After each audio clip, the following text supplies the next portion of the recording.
Hi, and welcome to the Checkup podcast. My name is Selwyn Vickers. I'm the Senior Vice President of Medicine and Dean at the University of Alabama, Birmingham. On the Checkup, we introduce you to people who are powering science and medicine at UAB and around the globe.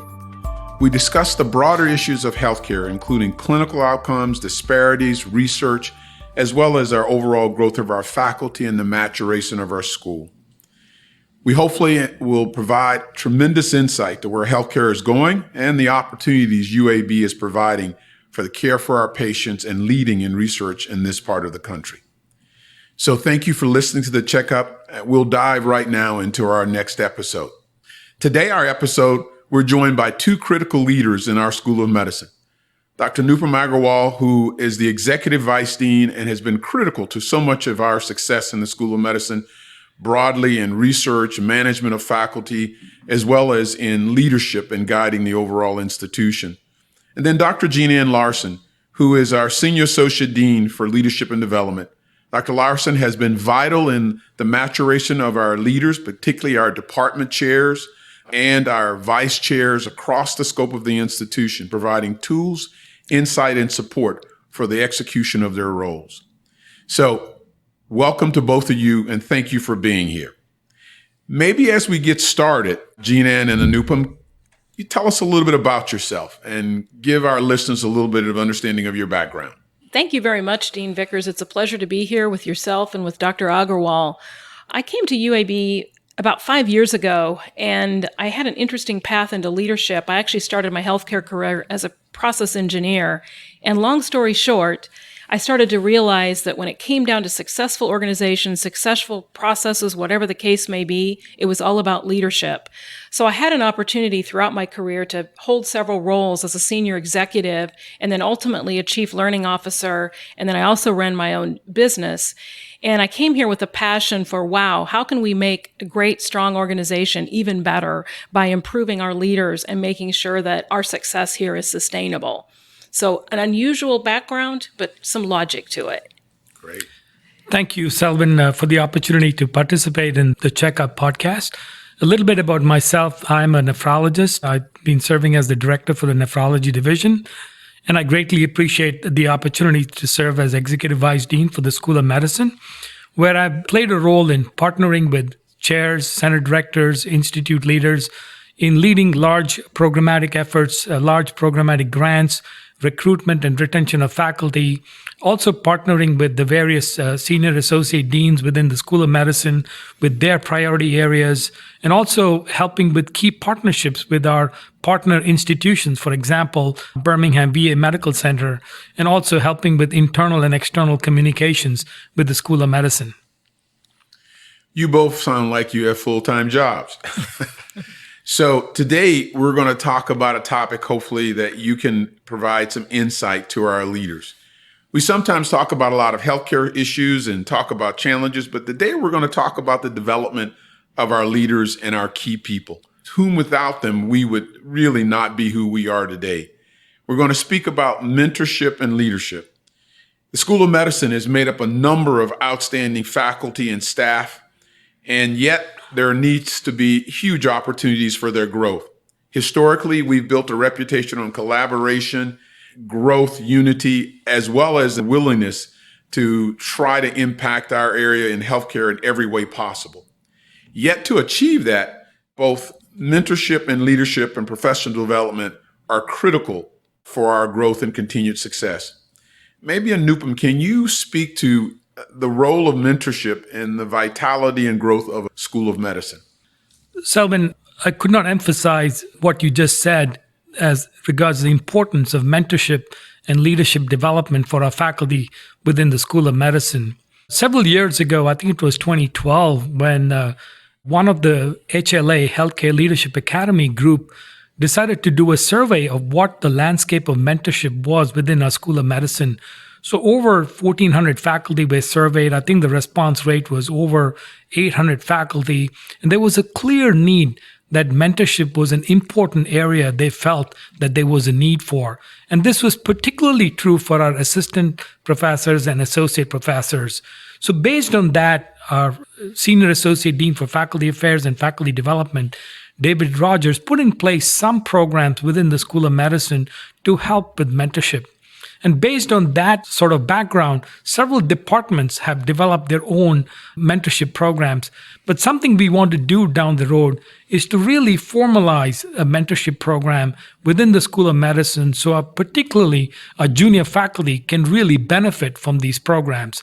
I personally have benefited tremendously from having great mentors that are outside of my research areas, whether they are being mentors for my own research program or for my career mentor, and those have been really important. And I also like to differentiate mentorship from sponsorship. I think both have to go hand in hand. Our faculty need to also have sponsors that could help them get into important societies, leadership opportunities, and so on. So I think they both have to go hand in hand, and that's something we would develop in the coming months within the School of Medicine. Anupam, I appreciate that. And I think I agree with you fully. It's a critical part of our growth. And I think each of us could speak to the success that we may have had that might not have occurred without great mentors. Jean Ann, how does leadership development fit into the growth of an institution and its ability to achieve its goals? Well, similar to what Anupam was saying, I think leadership and mentorship go really hand in hand. And one of the things that we've been trying to do with all of our various leadership development programs is to make sure that there's an opportunity and a piece of mentorship built in, both for the participants to seek out mentoring, but also to become mentors themselves. Because I think what many of us have probably learned, myself included, as a mentor, been both a mentee and a mentor many times in my life, I often learn from those mentees as well. And again, different perspectives, different ways of looking at it. So for example, in our UAB Medicine Institute for Leadership, we offer every single participant the ability for us to match them with a mentor.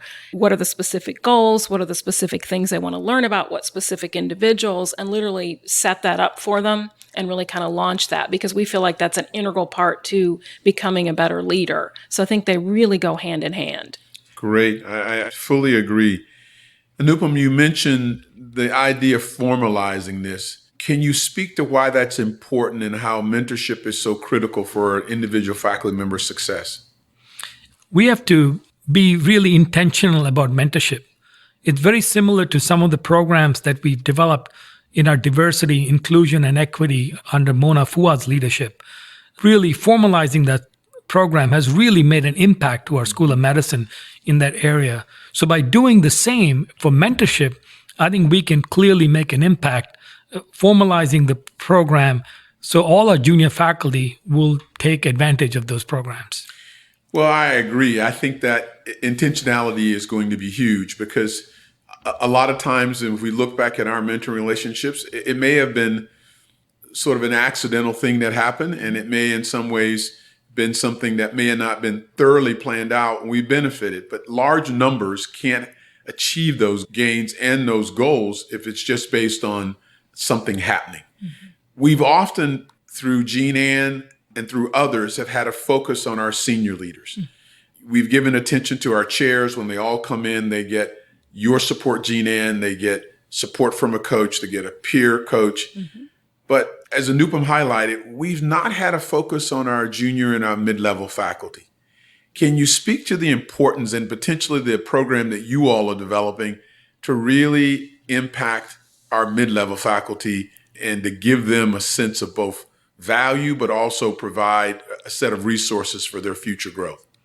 Yeah, a really great question, Selvin. And I'll let Ann, who's been a great partner in developing a pilot program that will be launched later this year for a faculty leadership development program for mid-career faculty. So Jean Ann, would you like to comment on that? Yeah, thank you very much, Anupam. I think, again, as we've said earlier, what we were seeing is that we are emphasizing a lot of assistance and work and support, if you will, for our senior leaders. We have some programs for entry-level leaders across the campus, but oftentimes, and probably in any of our careers, you kind of hit that mid-level, then what? What's next and what can we do to support? So we are putting together a pilot program, and some of the stuff that we're working on, and I'm quite excited about, we want to use some peer mentoring approaches, but also communication style to help them even be better mentors and better coaches for their colleagues, developing emotional intelligence, how you kind of manage your time and your energy. I think as we move up in an organization life can get a little bit more complex, how to have candid conversations with their peers, their colleagues, and then career development too, as well. Because I think the other piece of mentoring that I've had to learn myself is that there's formal programs, and please take advantage of all of them, but sometimes you just have to ask. And probably that some of those serendipitous mentoring opportunities that happen for us, it's because, wow, I like the way that person conducts themselves, makes a presentation. So I'm going to get courageous and reach out and say, hey, Dawn, I really like the way you presented those very complicated financial figures. Would you have coffee with me? Would you have lunch? And tell me what you do. Tell me how you learn. Tell me how you prepare. And most of the time people will say yes, they're flattered. And if they're too busy, they'll tell you, well, I've always talked to this person. So don't be afraid to ask, especially if there's a specific goal that you have in mind. And I would offer anybody who's listening, if you have a goal, you want to learn something, think about somebody who does it really, really well, and don't be afraid to ask. That sounds tremendously exciting, and I'm sure our faculty will be engaged and excited about the opportunity. Jean-Ann and Anupam, you all spoke about briefly the range of opportunities as it relates to who may be involved in a faculty's career. Spoke about sponsorship, coaching, and mentorship, mentoring teams. Can you expound on what that might look like for a faculty? How might they gain access? You shared a brief example, Jean-Ann, hearing somebody give a talk and being brave enough to do that. How important are those different roles to their development? So one of the things earlier this year, the Provost's office has developed a matching program for mentors and mentees that's still in the works that Steve Yoder and others have taken the lead on. So we want to build upon that for sure. But I think we also want to engage the department chairs, the division leaders, the center directors, institute directors as well in helping us with building that mentorship program.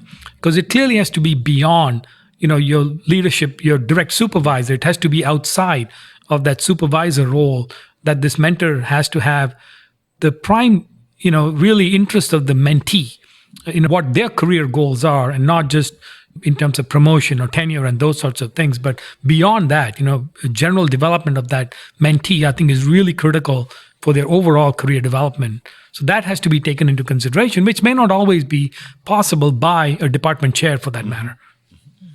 Jean-Ann, you can comment on that. Then I was going to ask you to comment on the peer group coaching model. Yeah, first, and to follow up on what Anupam was saying, and I think, Dean Vickers, you alluded to it, sometimes it's been almost serendipitous when we've had a mentor. So definitely go broad, not just, in your own area, maybe outside of your research area, outside of your area of specialization. So don't focus too hard. I would say that.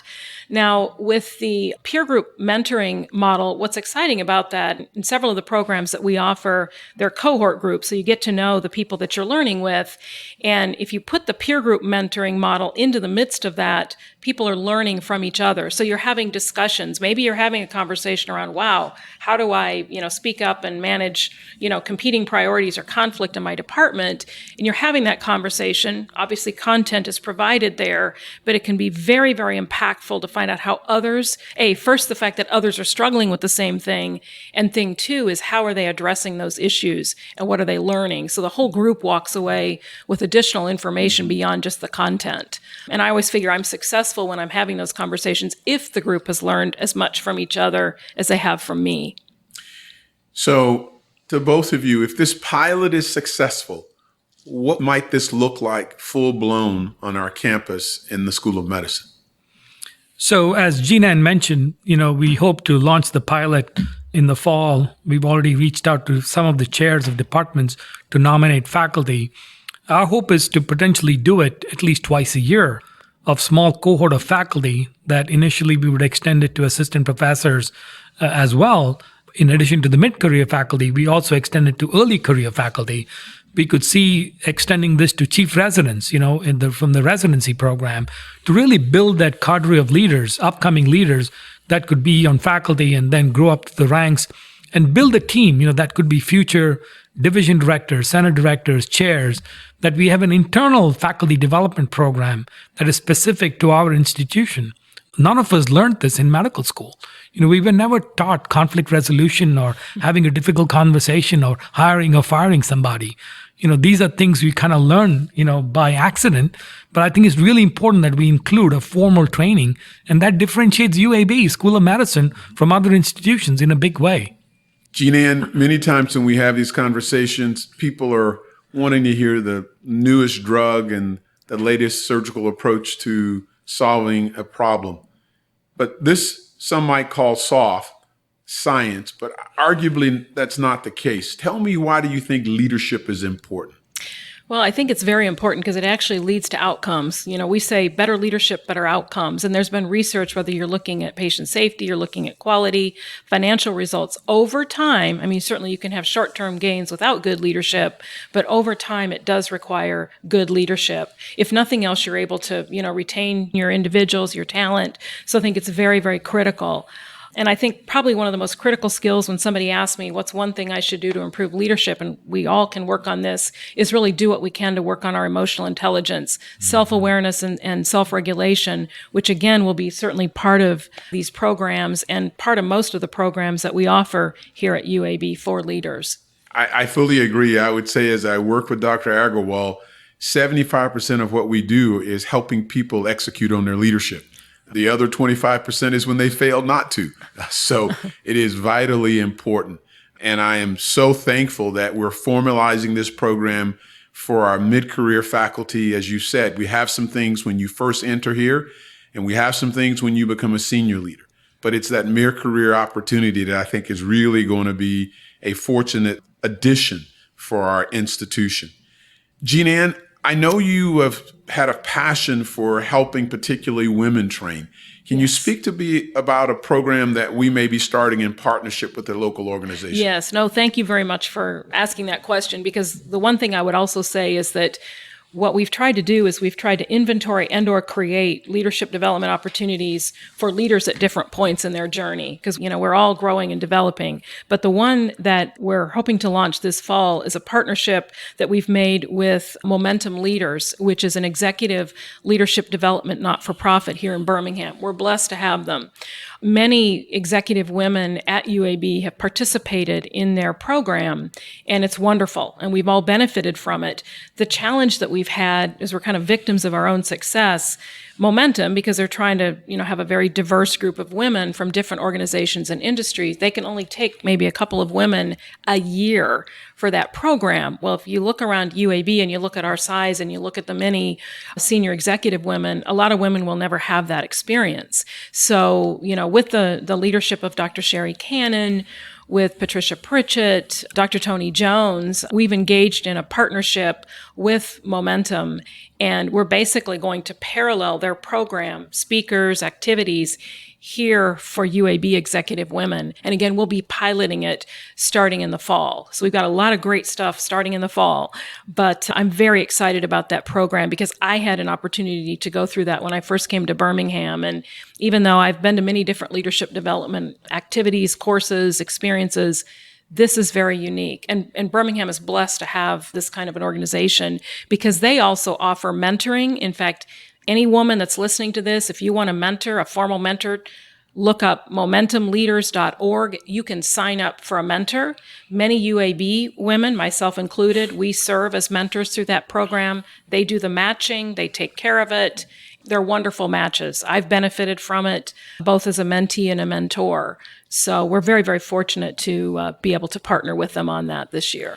This is really exciting. I'm really excited to hear that we're going to have this availability to broadly offer it to our women senior leaders. And you're right, it is unfortunate that the program outside can only take 2 or 3, but we have a number who I think would really benefit from this. So that's really great.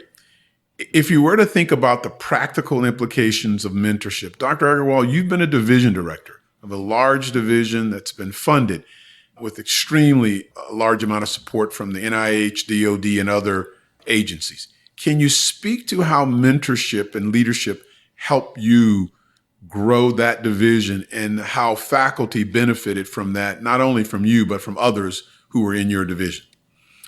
Some of the key criteria we've asked our faculty to really make sure that mentorship was a priority for them, that it was recognized by the leadership, not only at the divisional level, but at the departmental level, that if they mentored a K awardee or a fellow with an F award or a T32 training grant, that we listen to them as well, that they had the time to really listen to them and make sure we followed up on what the mentee required.